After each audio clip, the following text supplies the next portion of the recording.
नमस्कार दोस्तों, आज की वीडियो में हम जानेंगे भारत के इतिहास से मिटाए गए नायकों के बारे में। वीडियो को पूरा देखें और चैनल सब्सक्राइब करके बेल आइकन जरूर दबाएं। किसी नायक को मिटाने के लिए उसे मारना जरूरी नहीं होता, उनके योगदान को छोटा बता दिया गया, उन्हें एक क्षेत्र तक सीमित कर दिया गया, उन्हें विवादित घोषित कर दिया गया या उनके बारे में बिल्कुल भी नहीं पढ़ाया गया। यह वीडियो उसी प्रक्रिया को उजागर करती है। इतिहास वह नहीं होता जो घटता है, इतिहास वह होता है जो लिखा जाता है, और जो लिखा जाता है वह अक्सर वही होता है जो सत्ता को अनुकूल लगे।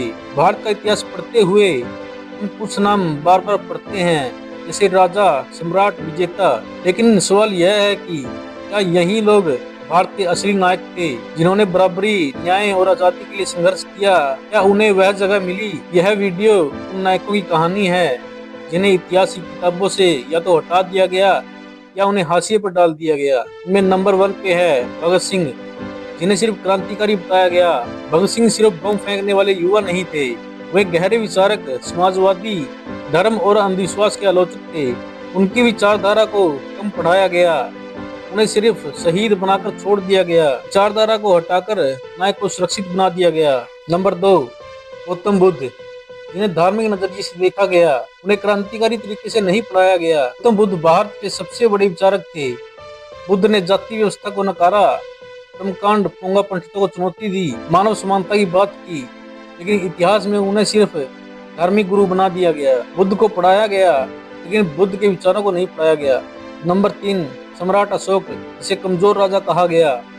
सम्राट अशोक दुनिया के सबसे शक्तिशाली सम्राटों में से एक थे। उन्होंने युद्ध छोड़कर शांति का मार्ग अपनाया, पहली बार नैतिक शासन की बात की, जनता के हक में कानून बनाए, लेकिन उन्हें युद्ध से डरे हुए राजा के तौर पे दिखाया गया। उनकी प्रशासनिक क्षमता पर कम बात हुई, शांति को कमजोरी बताकर एक महान शासक को छोटा कर दिया गया। नंबर 4, बिरसा मुंडा। बिरसा मुंडा आदिवासी नायक थे, जिसे विद्रोही कहा गया। उन्होंने अंग्रेजों के खिलाफ विद्रोह किया, जमीन और जंगल के लिए लड़ाई लड़ी, आदिवासी चेतना जगाई, लेकिन उन्हें सिर्फ आदिवासी नेता कहा गया। उन्हें राष्ट्रीय स्तर पर जगह नहीं मिली कि उनका संघर्ष पूरे भारत के शोषण के खिलाफ था। नंबर 5, रानी दुर्गावती, जिसे सिर्फ वीरांगना कहा गया।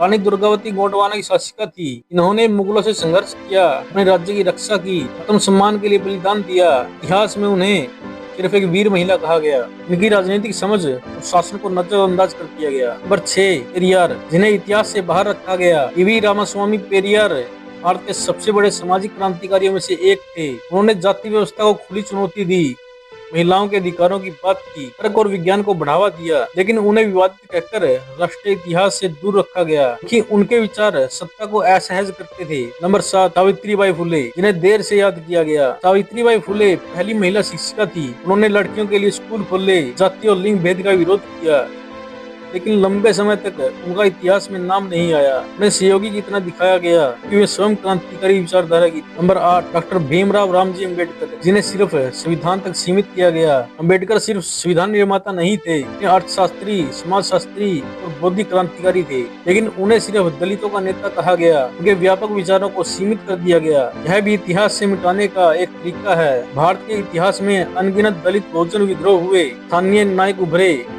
लेकिन उनका नाम इतिहास में दर्ज नहीं। उन्हें दंगाई या अशांत कहा गया। इतिहास से उनकी पहचान ही छीन ली। इतिहास अक्सर लिखा गया राजाओं का, विजेताओं का, सत्ता के समर्थकों का, जबकि समाज सुधारक, विद्रोही, दलित, वंचित समुदाय के नेताओं को हाशिए पर डाल दिया गया। स्कूल की किताबें सीमित समय में सीमित इतिहास पढ़ाती हैं। इतिहास का पाठ्यक्रम अक्सर राजनीतिक सहमति से बनता है। आज क्यों जरूरी है इन नायकों को याद करना? कि ये नायक बराबरी की बात करते थे, ये नायक सवाल पूछते थे, ये नायक सत्ता से नहीं डरते थे। आज का समाज उन्हीं मूल्यों की जरूरत महसूस कर रहा है। भारत का इतिहास सिर्फ राजाओं की कहानी नहीं, सिर्फ यह युद्धों की सूची नहीं है, यह विचारों की लड़ाई है, समानता की खोज है, न्याय की पुकार है। जब तक मिटाए गए नायकों को जगह नहीं मिलेगी, इतिहास अधूरा रहेगा। इतिहास में सबसे बड़ा अपराध किसी को मारना नहीं, उसे यादों से मिटा देना है।